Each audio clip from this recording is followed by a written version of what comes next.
એના રચિતા છે નરસિંહ મહેતા, સાહિત્ય પ્રકાર છે પદ, ગુજરાતી ભાષાના પ્રથમ કવિ છે। તો આજે આપણે અખિલ બ્રહ્માંડના જે આઈએમપી પ્રશ્નો છે એના વિશે આપણે ચર્ચા કરવાના છે। પરમાત્મા પૃથ્વી ઉપર કયા કયા સ્વરૂપે રહેલો છે?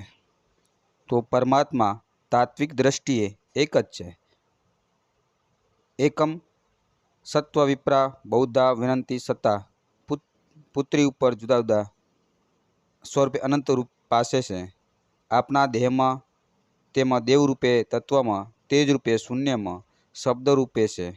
પૃથ્વી પર પવન, પાણી તેમજ ભૂમિ રૂપે અલગ અલગ દેખાતો પરમાત્મા એક જ તત્વ રૂપે વ્યાપેલો રહેલો છે। એટલે પૃથ્વી પર તમે જુઓ પરમાત્મા એક છે પણ અલગ અલગ રૂપ આપણે જોવા મળે છે।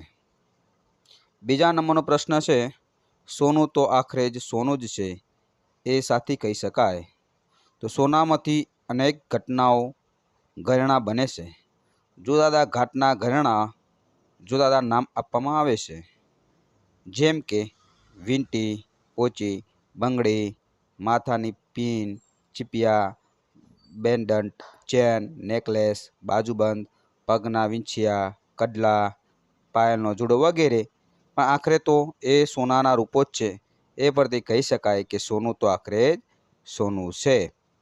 મોસ્ટ ઇમ્પોર્ટન્ટ પ્રશ્ન છે, બીજ અને કાર્યકારણ વચ્ચેનો સંબંધ સ્પષ્ટ કરો। કારણ વગર કાર્ય સંભવી શકે નહીં।